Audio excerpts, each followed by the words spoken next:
Yes, hi. Thank you very much, Jesse.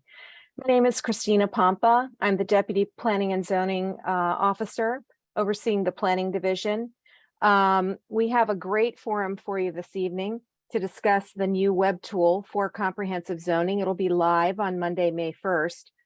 I've been in this business a long time, and when I first got hired by Queen Anne's County back in the 90s, they were doing comprehensive zoning. And I remember the days of paper zoning maps and red Sharpie outlines to identify which properties were proposed to be rezoned. We have moved forward into bigger modern times with the advent of digital parcel lines and the digital zoning layer. We have staff here tonight, both from our long range planning section as well as our research and GIS section, to walk you through the web tool we've developed that's going to enable you to not only look at the draft zoning maps and make comments, but also to apply for rezoning. We're also going to talk to you a little bit tonight about the region plan process and comprehensive zoning in general. At the end, we'll answer your questions. So without further ado, I will turn it back over to Jesse Levy. I'll field that. Okay, Christine Duval. Yes. Hi. Hello. Mark, go ahead and share our second slide, if you will, please.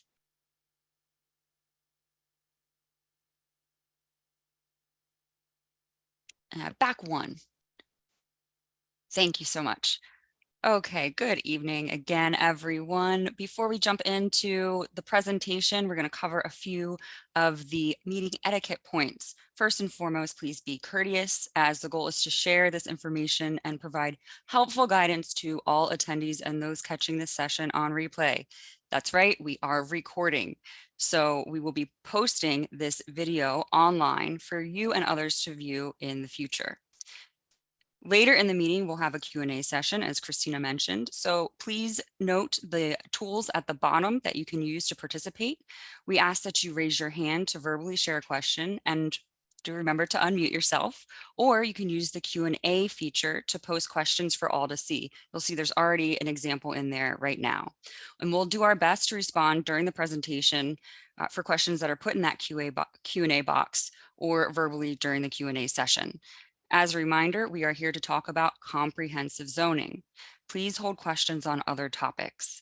We'll be sharing individual region contact email addresses at the end of this presentation, and you are welcome to email those groups for additional information related to your region. Lastly, if you need assistance from staff during the meeting, do click on that chat button and type your message, and we'll do our best to help you. So now for the programming. Christina mentioned the highlights. We have a beginning with the overview of our region plans, then we'll go into comprehensive zoning.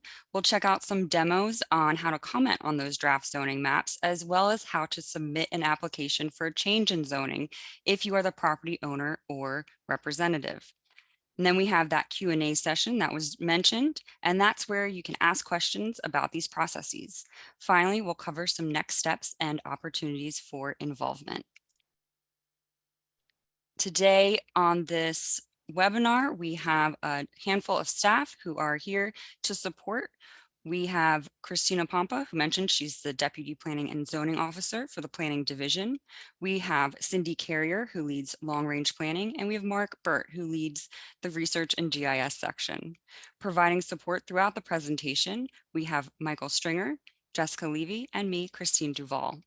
Without further delay, here's Michael, and he'll share an overview on the region plans. Okay, thank you very much. So yes, as mentioned in the beginning, we're focusing tonight on the regions 2, 4, and 7. And slide, please. As we get into the region plans, I'm going to first kind of put this in the context of the county's general development plan, Plan 2040. So if you've been following county planning for a while, you know that the county council adopted the latest update of the general development plan in 2021. That was about 3 years in development. There was a lot of community engagement outreach then. Hopefully you were able to participate then as well. We had online meetings like this after COVID hit, and before that we were meeting people in person, having listening sessions, visiting sessions, etc. The General Development Plan is a countywide policy document. It's broad and covers a wide range of topics. going from things like water resources to open space conservation, transportation, housing, recreation and parks, economic development. They're organized in the plan in 4 major chapters: natural environment, built environment, healthy communities, and healthy economy. And three key themes emerged during that Plan 2040 planning process. We heard from the public loud and clear they want the future development in the county to be smarter, greener, and more equitable. And that plan then takes those themes and builds them into goals, policies, and strategies underneath each of those 4 categories. There's over 400 strategies that the county is working on implementing. That includes things like investing in public infrastructure, changes to policies and county code, and developing these region plans is one of the key implementing steps, actions of this general development plan. So slide, please. So the region plans. As you can see on this map on the left, we're focused on what we're referring to as 2, 4, and 7. And 2 is kind of the western part of the county, Jessup, Laurel, Maryland City area, and Fort Meade. Region 4 is over in the northeastern part of the county, Lakeshore Peninsula, Pasadena, Severna Park, the Broadneck Peninsula. And Region 7 is the greater Annapolis area, so around Parole, Annapolis Neck, the Riva community. For those of you, again, who have a long tenure in following county planning, these are similar to the small area plans that were developed in the 90s and 2000s. They'll cover similar topics as Plan 2040, thinking about land use, transportation, infrastructure, the environment, et cetera. But trying to drill down from those big countywide policies to understanding what the assets and needs are in these specific areas and creating neighborhood-specific strategies that could be implemented and make beneficial impact in these communities. Another key piece of these plans is going to be updating the plan land use map and zoning maps, and we're going to dive deep into that in this conversation this evening. It's important to note that for each of these region plans, we've established stakeholder advisory committees. These are groups of 12 to 15 people who are appointed by the county executive and confirmed by the county council. They represent diverse interests, diverse perspectives. They include homeowners and renters, business owners, environmental advocates, different ages. So it's been a really great group to have a lot of discussion around the needs and opportunities and developing strategies for each of these region plans. Public engagement is foundational to these plans. We've had public meetings, we've had stakeholder interviews, a lot of opportunities to engage in things online with questionnaires, mapping exercises, to be able to understand what the community thinks is important for their own communities. These plans synthesize technical knowledge of the county with local knowledge of community members. You can go next slide. So the overall process here, the stakeholder advisory committees kicked off in 2021. The staff had done a lot of research before that even began to prepare for this. Then over the last year, 2021, 2022, and now into 2023, those groups have been meeting, diving into different topics like housing, transportation, and land use, using those stakeholder advisory committees really as a sounding board to think through ideas, engaging with community at key points, like getting suggestions on what the vision is for the future. And now we're into the plan preparation phase. So earlier this year, in March and April, we put draft strategies that were developed in collaboration with the stakeholder advisory committees out for public review. And now we're at the stage of putting out the draft land use and zoning maps for public to review. So you have an opportunity to comment here. And it's also important to note that after this is done, this phase of the process, we'll be preparing an entire draft plan document that has everything, all the strategies documented, as well as the updated plan land use and zoning maps. That will be put out for public review. You can comment then. And then when it comes to the planning advisory board in the fall, there'll also be public hearings, opportunity to comment then. And then finally, the county council has the ultimate adopting authority for the plans and the zoning maps. And we're expected to go to council in this winter in 2023 into 2024. Okay, slide please. So comprehensive zoning. There's 4 procedures for how to change the zoning map in the county, and comprehensive is one of those. And this is all codified in the county code in Article 18, Section 2106. Comprehensive zoning refers to doing an analysis of land use, development activity, and trends for either the county as a whole or in regions like we're doing now. And it provides the opportunity for the county to make sure that changes in zoning are in accordance with the general development plan, and to ensure that the zoning is consistent with the adopted planned land use. So we'll talk a lot about planned land use and zoning. Again, if you followed the Plan 2040 process, it was all about this planned land use map. And it's important to kind of understand the distinction between the two. We show them side by side here, and you can see the colors are pretty similar. They follow what are kind of the traditional planning colors for these kind of maps, that residential areas are in yellow and tan colors, our commercial areas are in red, industrial in purple, and then our rural areas and open space are in green. It's important to note the distinction. The planned land use is general policy.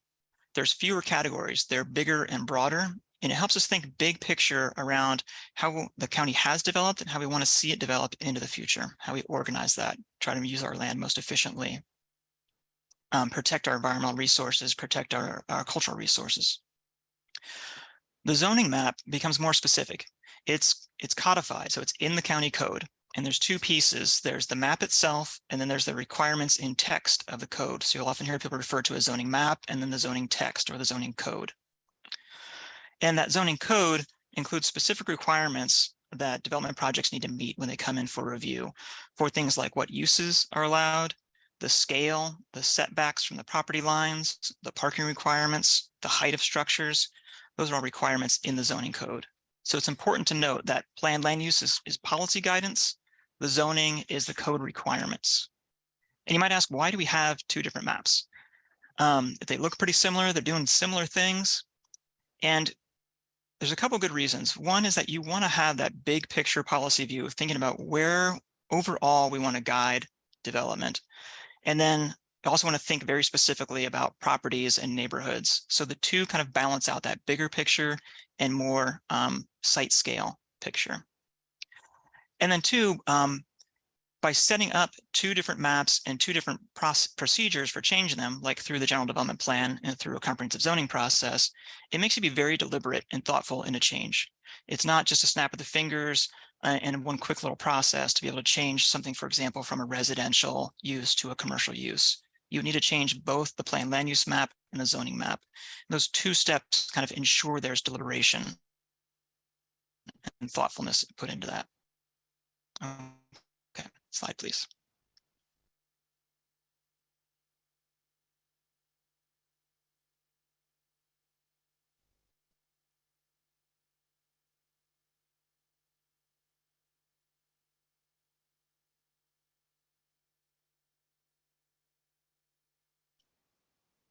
Next slide, please. There we go. Okay, sorry, a little technical delay there. So speaking more about the relationship between, oh, can we go back one, please? The relationship between planned land use and zoning. We actually put a table that kind of functions as our Rosetta Stone in the second volume of Plan 2040. It's table 17. And it gives you in the list here of the different planned land use designations and what's generally considered to be consistent for the zoning designations. So when staff are looking at planned land use and looking at zoning adjustments to make it consistent, they're looking at this table to see how it translates. Okay, slide, please.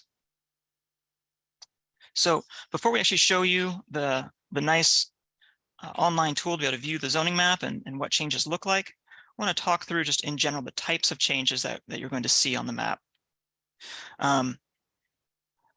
First off, there's zoning and parcel alignment. Now, it's important to note that parcel geometries change, right? The parcel boundaries change when a property comes in for subdivision. The zoning map doesn't change unless it's been approved by council or it goes through an administrative change that goes through the hearings officer. So the Office of Planning and Zoning can't just change the zoning map when the subdivision happens and a property line moves. Most jurisdictions do that on a regular basis. As surveys come in and things get updated, they just adjust the zoning lines to match the property boundary lines. We don't have authority to do that yet in code. There is a bill pending before council right now that would give planning and zoning that authority. But for regions 2, 4, and 7, you're going to see little lines of change along parcels that are just trying to correct it and make the zoning match the parcel boundary line. We'll show you an example of that in a moment. We also have what we call consistency changes. Again, where we're trying to make the zoning consistent with the Plan 2040 land use. When we conducted the research and analysis for Plan 2040, we looked deep into what's been approved in subdivision plats, what's existing on the ground, and does that align with what our classes are for planned land use? And we saw that there were a number of things that didn't fit. So we made adjustments that we call consistency changes. And those try to more accurately reflect existing development and densities. So that way our categories in these maps match what's been approved and built on the ground. You'll also see that we're making some adjustments to how we map the OS zone. And in the planned land use map, we call those natural conservation areas or parks and open space, trying to be more consistent with how those spaces are mapped. So you'll see that reflected in the zoning as well. Again, we'll show you some examples. And then we also have what we're considering comprehensive changes. So these are changes where we're implementing the Plan 2040 changes for example, if there was a land use change application that went through the process and was approved by the county council, we're now recommending changes in the zoning map to match that. So next slide, please. So speaking to the example about parcel and zoning boundary alignments. So this example is from the Severna Park area. This is Cypress Creek Park. And you can see in the left image, it's the current zoning. The dark green shows the OS, Open Space Zoning District. In red, there's commercial, and that's along Ritchie Highway there. And you can see the red lines are the parcel boundaries. So you can see that looking at the top of that image, that the red is kind of bleeding into the parcel boundary of the park. So what we do in the proposed zoning map is just snap those zoning lines to match the parcel boundary lines. So we get a more clean line that more accurately reflects what the zoning is intended to be. And then for consistency change, here's another example of a neighborhood where the parcel lines and the zoning don't quite match, but it's a little more of a significant change. That's not just the parcel boundary that we're snapping to, but we're going to make a bigger shift. So you can see that this is a subdivision. You've got houses going along these roads. And on the top half there, you've got two different zoning districts, R2 in yellow, and then kind of in the darker, more tan color, R5.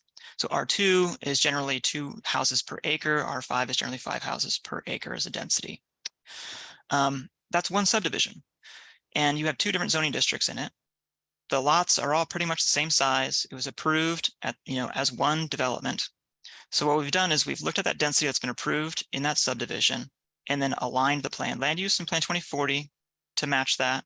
So we made it low density residential and then proposed to move the zoning to all of that being R2. So again, it matches what's existing on the ground as well as what's then in the planned land use. Okay, slide please. So then the next thing is the OS.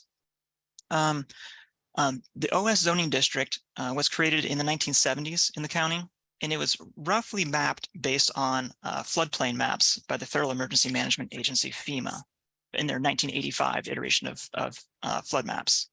Now, those flood maps get updated every few years. We're currently on a 2015 updated FEMA floodplain map. So as you can look at the figure on the left and you see an OS kind of wandering among these parcels in the middle of the image. And that generally is following a stream corridor and what was a floodplain that was modeled by FEMA. And what we see is that when projects come in for development review, they actually have field surveys. They'll go out there with surveyors. They'll go out there to measure the stream. They'll do modeling to determine where the 100-year floodplain is. They'll measure out where the stream buffer is to meet the county requirements for not developing in the stream buffer. They'll do their foresting delineations, and if there's any wetlands present, do their wetland delineation, and you get much more accurate mapping during the development review process than what we can achieve through the old floodplain modeling that this was showing. So what we did in Plan 2040, and we're following through now in the update of zoning, is to align the OS with things that we have conservation easements on. So the OS is now going to be applied more clearly to properties that have a permanent conservation easement. So when you look at the same area on the right, you can see that the OS is now, instead of cutting across multiple parcels, it's an entire parcel will be OS. And what that reflects is that when a subdivision comes through, those parcels were set aside in the plat, in the approved subdivision plan as being permanent open space. Some of it was floodplain that was either conserved by an easement or dedicated to the county, so it's actually underneath county ownership. So it snaps those lines to where we have conservation easement or permanent protections. And for those areas where you no longer see the green, we still have our development regulations that will apply there. You know, if a property owner is going to come in and try to subdivide or develop on that property, they still need to come in, do their floodplain delineation, delineate where that stream is, apply the stream buffers, etc. So we have much more rigorous environmental regulations now at the county, state, and federal level than we did when the zoning layer was first created. So the current thinking is that it's more appropriate and more accurate to try to regulate those features through those development requirements rather than on the zoning map. So next slide, please. And now here's an example of what we're considering a comprehensive change. This is over in the Laurel community. This is a set of properties that came in for a land use change application in Plan 2040. And that land use change application was approved to go to medium density residential. The current zoning of the property is R1. When we go to that table 17 in the second volume of Plan 2040, and we look at that translation of what is the generally consistent zoning that matches medium density residential, that's R10. So in the initial draft zoning map, you'll see these properties move over to R10. So again, we're trying to match what was already approved in Plan 2040. Go ahead. So then looking overall, we want to think about the amount of change that you're going to see on these maps. So this graph here shows a selection of several, not all, but just a few of the zoning districts. On the bottom, you can read those. There's OS, that's an open space. There's R1, R5, and R10. Those are 3 residential zones of different densities. C3 is our highway commercial zone, and W1 is our light industrial zone. And on the left, the numbers you see are acres of land within regions 2, 4, and 7 that have that zoning. The blue column is the current adopted zoning, and then the red is the initial draft that's open for public review now. So what you can see is that with these changes, the OS has actually increased, and that's from through changing zoning on some of these residential properties that actually are conserved, or sometimes there are parks that had residential or other zones on them that are now turned to OS. The R1 reduces, and that's kind of a reflection going the other way, where some of these residential areas or parks that were in R1 are now changed over to OS. You can see the R5 and R10 have very little change. C3 and W1, not much change either. But a couple things to note on those. Sometimes there are, again, shifts to try to match and align what's on the ground. For the C3 and W1, that is driven in this case by Arundel Mills Mall, which, sometimes things get permitted in unique ways. That Arundel Mills is actually zoned as W1, our light industrial park. And if you've ever been there, you see, the large commercial shopping complex, you wouldn't think industrial park. So we're proposing to transition most of those commercial mall areas around there over from W1 to C3. So that's kind of what's driving that shift in those numbers there. So just kind of give you that big context before you start to look into the map. Zoning maps, with this app, you can dig into details and look at specific properties around your neighborhood, your areas of interest. But it's also important to kind of think bigger picture and draw back and see that, there's some important changes, but from this review, a lot of it is kind of administrative in terms of these alignment issues and consistency issues of things that have already been approved in Plan 2040. Okay, so now Mark, could you please show us how the tool works? I sure can. So I'm going to stop sharing here and switch over to the application. All righty, get over to the introduction and reshare.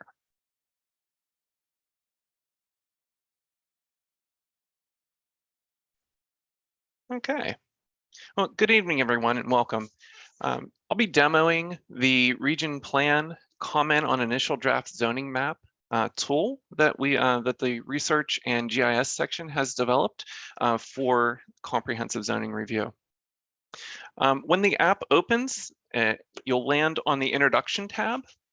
You can see on the top here, we do have some other tabs included, including a summary of the changes for the region. a map that you can add comments on, any draft zoning changes, an application for zoning change, a reference map, the next steps for comprehensive zoning, and a translation app where you can download Google Translate for the page. So starting with the introduction tab, you get a nice welcome. It talks a little bit about the major elements in this review tool, and those elements are the draft zoning map, and that illustrates the zoning districts within the regulations and requirements of Article 18. It includes a reference map, which displays several planning layers that will allow the user to view layers like the development policy areas, resource sensitive policy, overlay map, planned land use, sewer service category, water service category, and communities of opportunity.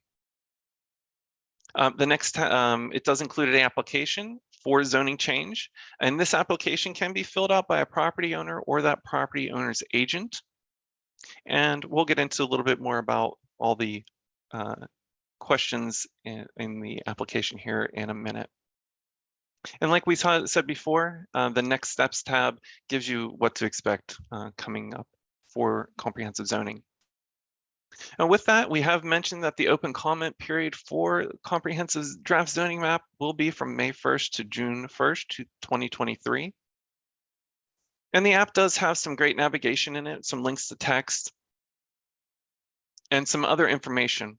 It does link out to the region plan websites where you can get some more additional information, including the timeline. So those are all linked out. And it also provides information on when staff are going to be out and about in the community at different libraries throughout the regions with printed copies of the maps for public review. So if we shift over to the changes, the summary of changes app or tab here, gives a little information on how long-range planning has come to the changes on the draft zoning map through the Stakeholder Advisory Committee. It talks a little bit about aligning with built communities and the examples that were provided earlier in the presentation. Also gives some information about approved land use changes, for those properties where that designation was approved by the County Council in Plan 2040. It also touches on the open space district and how making the open space district more meaningful, and that information that was reviewed earlier also. And also gives information about aligning zoning and parcel boundaries. Lastly, on the summary of changes tab is the summary statistics, and this summarizes the draft zoning for the region, giving the current acres of the zone, the draft zoning acres in March, any change, and that percent change. Now, moving on to the comment on draft zoning map tab. And this is the tab where, and I'm going to refresh so the pop-up screen comes up, or the splash screen comes up, my apologies. So when you open this tab, you'll come upon the splash screen that provides you some information on the draft zoning map and some of the tools that are within the map. If you do want to see some additional information in the reference map tab, we do have some other layers included, and you can also visit the county's Maps and Apps webpage. And there you can find the zoning and land use viewer, subdivision activity viewer, and other great maps and applications that the county has produced. Now here you can read the instructions for making comments on the Plan 2040 draft zoning map. Comments may be made on a general area. We'll demonstrate how to do this, how to click on the icon legend and leave a comment on the map, how to submit that comment, and where it appears in the survey. These comments on the map will be publicly visible, and written comments outside of the survey will not be accepted. If you do need assistance with the map or commenting, please contact the Long Range Planning Division at 410-222-7432. Moving on here, I'm going to zoom into an area of zoning change. And you can see here on the draft map, the traditional zoning colors that are used in our mapping products. If you've used Arundel or GeoCortex before, this will look familiar to you. These dashed brown lines that you see on the map currently are the zoning changes that are being proposed. So if you would zoom into one and click on one, on the right-hand side of the screen, information about that zoning change will appear. And I'm going to hand it over to Michael so he can explain a little bit more about what is going on with this parcel. Thanks, Mark. Yeah, so as you can see here, he zoomed in on an area that's next to Tipton Airport, that's in the Patuxent Wildlife Refuge. And you can see that the color is green, which is our OS, so the Open Space Zoning District. And as you can, in the little window that opens on the right, it gives you the tax ID, so you can identify which parcel it is. It then tells you what the planned land use is, which is parks and open space. That's the adopted planned land use from Plan 2040. It then tells you the current zoning, which is R1, which would be a residential zoning. Now, since this is a Patuxent Refuge, we recommend that that be changed to OS, since it is a National Wildlife Refuge. Beneath the, so that's the Office of Planning and Zoning, or OPZ, recommended zoning. There's also a brief statement of our justification there, a brief rationale. And then beneath that, there's the Stakeholder Advisory Committee's recommended zoning and their justification. So they agreed that this, in changing this to OS, and there's just a brief note that they supported the OPZ's recommended zoning. So as you navigate around this map, you can click on those areas that are outlined in brown with those brown dashed lines, and then these windows will pop up. And then you can click on that caret there next to the Z, and then go to the submit a comment.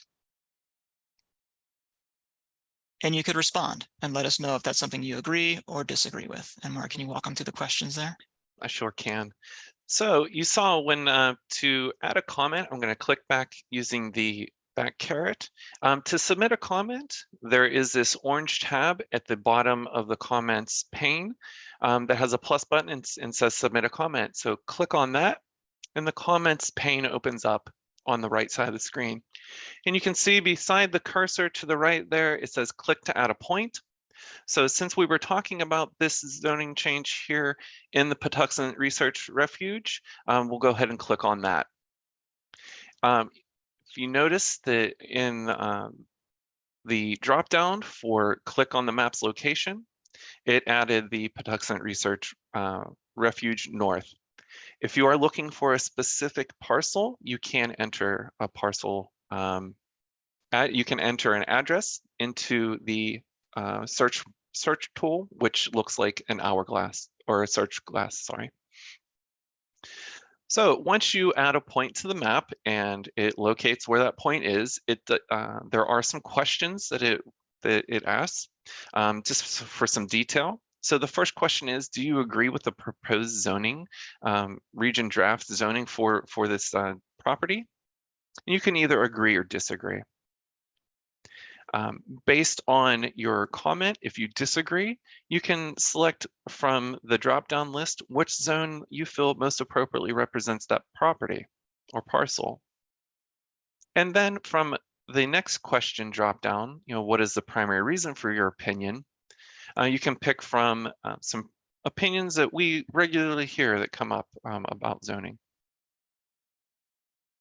And then if you have a secondary opinion, you can also add that in the next question. You can, using 1,000 characters, you can add in any additional comments. And like it states, any written comments will not be accepted. So please use this space to enter in any comments.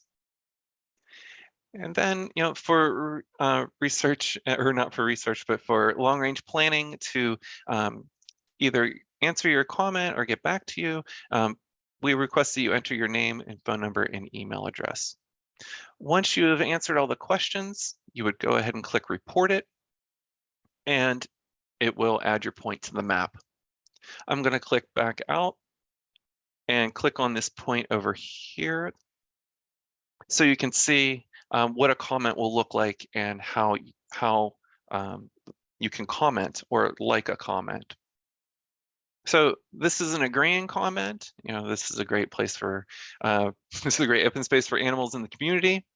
You can see when it was submitted and who it was submitted by, any reasoning and details. So if you agree with this comment, you can like it. And of course, it won't let me do it right now because we're in a demo. And you can also provide your own comment on that comment. Of course, because we're in a demo, I'm going to go ahead and cancel out of this. All the comments will be aggregated together and reviewed by long range planning. And if I could note there for a moment, that we do ask for the email to kind of verify who's giving us comments, but we don't publish that. That won't, your email address is not going to show up on the application. Yeah, any personally identifying information that we collect, name or phone number and email address, are stored in our database just for review purposes. So once you've reviewed the draft zoning map and added your comments, you can move over to the application tab. My apologies, we're in a demo. Of course, it makes you sign in. When the app is live, you will not have to sign in. The public will not have to sign in.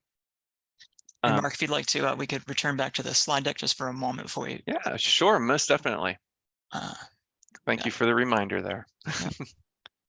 Okay, so that's the review of the draft map, and so that initial draft, again, just to state that that's been prepared by Office of Planning and Zoning staff and then reviewed by the stakeholder advisory committees and revised with their input. So we're very intentional about wanting to put that map out first for the public to see, so that way you get to see what the county's thinking needs to be updated, as well as what the stakeholder advisory committees see as needs for changes in zoning. And now there'll be the opportunity for the public to comment on that. And at the same time, property owners can also submit applications. The property owners will. Sorry. Yeah, so the applications will be accepted by owners or their owners' representatives. You can apply for an individual parcel or multiple. And then we want to be really clear about what criteria we're using to review. So we have this list of criteria here.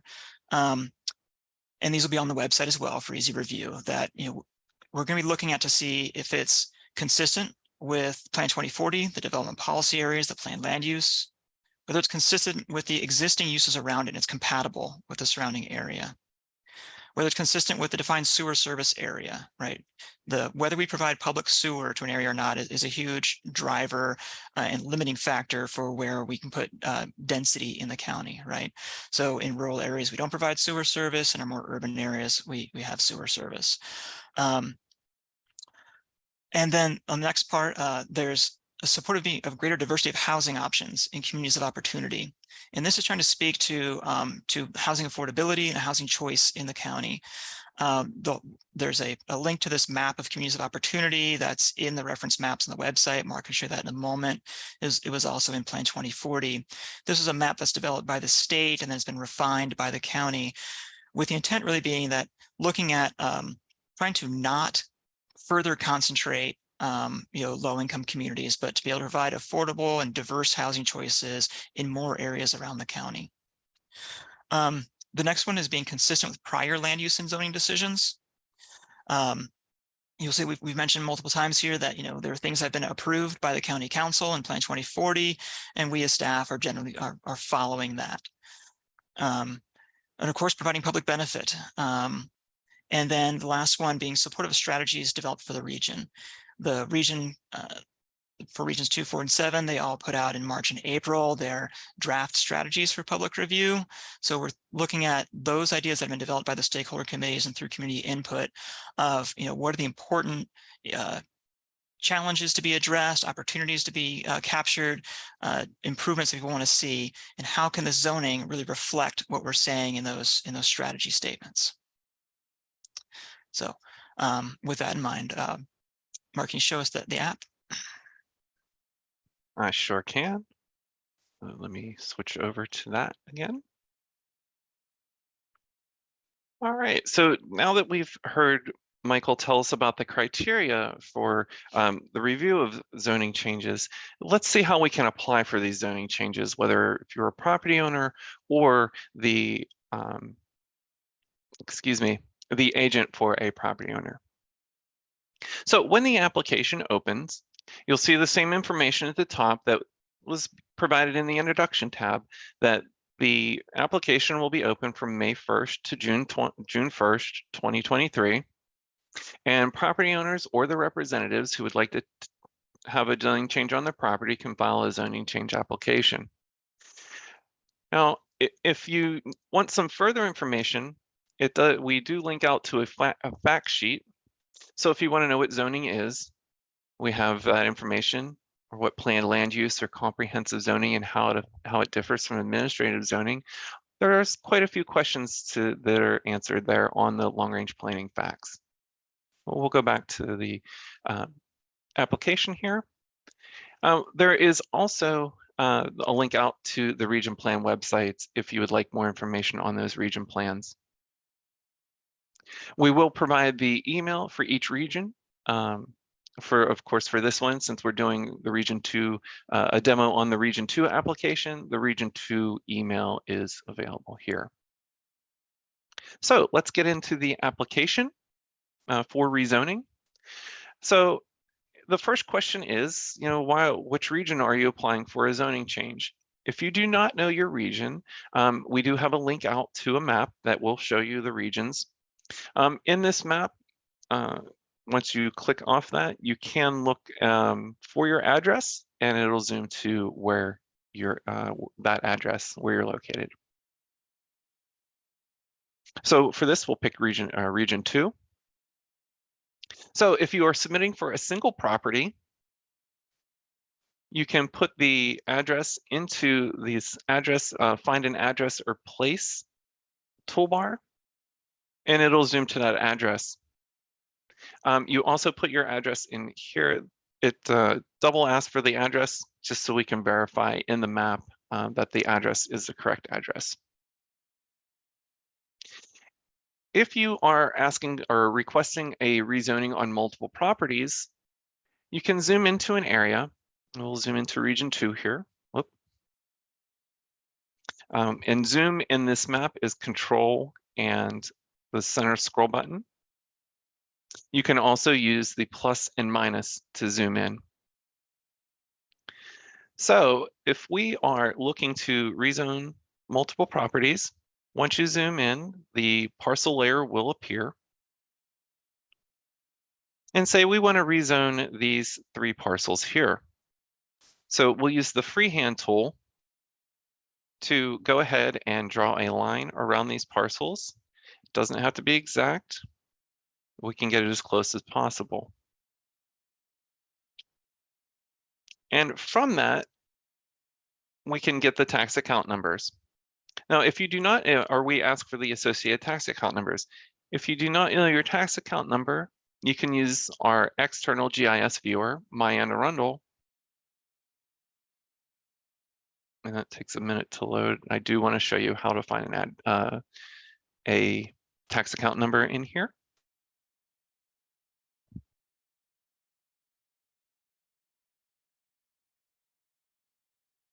So if you want to look up a tax account number, you can look up property information. And then you can either select from a full address or a point on the map. If you select the full address, it will zoom to that address and you'll be able to get the state assessment data from there. Continuing on, it asks you if you're the property owner or the property owner's agent, either or. If you are the property owner or the agent, we ask for the owner's full name, first and last, owner's mailing address, which we understand that may be different from the property address, the owner's email address, and phone number. If you are the agent for the parcel owner, we ask that you fill in your full name, your relationship to the property owner, the agent's mailing list, email address, and phone number. The fourth question in this application is the current use of the property. And this is a single select, or you can select all, my apologies, this is not a single select. You can select all the land uses that apply to your property. So if you have single family attached and semi-detached, you can select those. It asks if it is a certified non-conforming use. If yes, you can click yes, no, or I don't know. Has a previous zoning administrative zoning change been requested for this property? If yes, we ask that you do provide that case number. If no, you can move to the next question, or you don't know, move to the next question. We do ask, was a comprehensive zoning change requested for this property during the comprehensive process that occurred between 2000 and 2005 and or 2011? If yes, we ask what year the zoning was requested and which zoning district. If no or don't know, you can move on to the next question. We would also like to know if there's a Board of Appeals, if this property is being appealed to the Board of Appeals. If yes, we do ask the case number. If no, move to the next question. Same with, is this property subject to any judicial appeal involving land use? If yes, we do ask for that case number. And if this property is subject to any litigation involving land use? If yes, we do ask for that case number. We do ask if the property is constrained by any private legal agreements that would conflict with the requested zoning change. If yes, we do ask for a description of that situation. And if there are any active or ongoing zoning enforcement cases on the property, we do ask that you provide that case number if there are. Now we get down to the real question, the requested zoning. If you are not sure if your request is going to be consistent with the proposed land use map, you can click on this link for the corresponding chart. That's, of course, in the demo, it doesn't want to link out, but we will be linking out to the corresponding chart that Michael displayed earlier in the presentation. From the drop-down list, you can select the zoning that you are requesting. And we'll just select R1 just to move forward. We do require a justification for the rezoning, requested rezoning. We do link out to that evaluation criteria that was reviewed earlier in the presentation. You can attach a document, and only one document. So if you have some supporting documentation, we do request that you combine that into one file, and that file can only be 10 megabytes in size. Well, once the application is completed and you get to the last question, we just ask that you provide your signature, and you can hit submit. Of course, I didn't enter my email address and name, so it's going to give me an error. If I filled all those out, it would come up with a pop-up screen saying submitted, and we'll let you know what the next steps are. So the next tab we have is the reference map tab, and we've talked about this reference map a couple times now. The reference map will open to the specific region, and for this it's region 2. And on the left side, the legend pane will be open when the map opens. And in the legend, you can see what layers are active. If you would like to turn other layers on, you move over to the layer list, which looks like 3 sheets of stacked paper. Give it a click, and you can turn layers on and off. So we'll turn off the GDP Land Use Plan 2040 by clicking the blocks, removing the check mark. We'll go up to the development policy areas, click the checkbox, activating the layer, and now we can see the GDP plan development policy areas. If you would like to get information from the map, if you would like to know what policy area is around, you can click anywhere in the map to get information. You will see that in the pop-up, this is the first of 2 returns, looking at the region plan area, giving you information on that.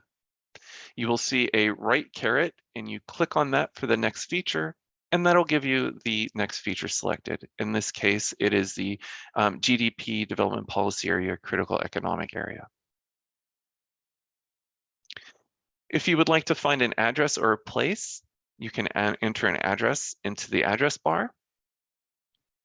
And we do not have enabled the Locate Me tab, just because it's our standard practice not to do that. It does require GPS, so we don't want to have users turn on their GPS. So talking about next steps, property, you can see here on the screen, property owners can apply for rezonings for 2, 4, and 7, May 1st through June 1st, 2023. OPZ will review those public comments on July 2023. This is anticipated, of course. The preliminary draft region plans will be available for public review and comment. Anticipated in fall of 2023 is the planning advisory review of the draft region plans. And hopefully in January of 2024, the introduction of the region plans and comprehensive zoning to County Council. If you do require translation into another language other than English, you can download the Google Chrome Translate extension. And we do have this in Spanish here explaining that. Well, that concludes the demo. And I will turn it back over to Michael to close us out. Thank you, Mark. And yeah, just to kind of reiterate what Mark was saying there too about the next step. So there's this public review period from May 1 to June 1 for the public to review applications, for property owners to submit applications. Then after that, the OPZ staff will, Office of Planning and Zoning County staff will review those and then share those with the stakeholder advisory committees. And so you'll see recommendations on the relative to those applications from the county as well as the stakeholder advisory committees.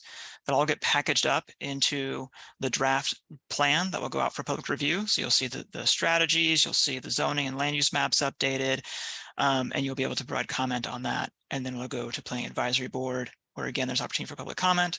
And finally to County Council, where there's more opportunity for public comment, and that has the ultimate decision-making authority. And as was briefly mentioned, we'll share again at the end here before we close out that, if this technology stuff is a little bit too intense and you want to see paper maps, or if you want help trying to use this online tool, county staff will be at libraries on some set dates. And we'll share those dates with you in a moment, that you can come drop into the library, look at this stuff on printed paper maps or on a screen, and be able to talk through it and get county staff help. Okay, Christine. All right, so we have just a few minutes remaining, so I am going to fly through these questions. Thank you so much to everyone so far for participating in the Q&A. We have definitely had a lively Q&A area down there, and if you want to click in there and see those responses, you can. We also received some questions ahead of time, so let's go ahead and jump into those. First question is, what are the reasons one would apply for a zoning change? Okay, yeah, I can take that one. It's interesting in preparing for this round of comprehensive zoning, we've done a lot of research looking back at the last 2 or 3 rounds of comprehensive zoning. And, obviously we get applications from the development community when they're acquiring property and they want to change the zoning to be able to support maybe a different kind of use or a more intense use of the property. But actually the majority of applications tend to come from families, from just individual property owners who maybe have, a use that's been ongoing on the property for a long time, but that doesn't conform to what the zoning is. There's a lot of old kind of mom and pop businesses in the county that maybe don't align with what the zoning is. They maybe want to get that zoning changed so that way they can be in conformance with zoning, or they're thinking about the legacy of what they're going to do with that property in the future. Thank you. Okay, now is there a cost associated with doing one of these changes? No, there's no fee to the application. Now, will the region plans finalize land use decisions from Plan 2040? Yeah, this is for those who have been really following this whole effort over years. So in the Plan 2040 process, we allowed owners to apply for land use change applications, kind of similar to the zoning applications now, but as we talked about, the land use is this broader category of policy. And there were approximately 200 of those applications, and they were reviewed, and the county made recommendations on them. They went through county council, and some were just too kind of in the gray for anyone to decide on. So the county council recommended they be discussed further in the region plans. So over the last couple months, the stakeholder advisory committees in each region have been meeting and diving into these land use and zoning maps. And so they've been looking in turn at those outstanding land use change applications where a decision was deferred. So you'll see that, that if they were able to come to consensus that there's a recommended land use and zoning change, so you'll be able to see that reflected in the zoning application. When the full draft plan comes out, you'll also see those listed in tables for kind of more easy reference. Okay, and one last question. Will you please explain the different types of development a homeowner or business can request changes from and to? Yeah, there are a lot of these different categories of zoning classes, and we know not everyone, is a land use attorney who is expert at these things. So as Mark mentioned, there's a link on the web page to that frequently asked questions page, and that includes information about zoning and what the different zoning districts are. So there's a whole suite of them, from residential with different densities, commercial, industrial, mixed use. So that'll be accessible to be able to look up online. Fantastic, thank you. All right, that concludes our Q&A. We're just gonna pop over to we did talk, go ahead and switch to the next slide. We went over this a couple of times, so the next steps that are happening, opportunities to review this information. There are many that are still available. And our last slide, please. So those drop-in sessions at the libraries, those are all listed here. We have the libraries and also the Independence Conference Room, which is at the Heritage Complex on Riva Road, County Headquarters. So please join us there if you have questions about this process, if you need assistance, if you want to check out the paper versions of the maps. We'll have staff there to answer your questions and help you out. Also, you can contact the region teams. You see their email addresses are listed here: Region 2, Region 4, Region 7 at aacounty.org. Now, one last plug for the region plan website. That's aacounty.org/region plans. That concludes our presentation this evening. Thank you so much for your time and your attention and all of your feedback here. Your input in the Q&A. We really appreciate your participation. We hope you all have a fantastic evening. Take care.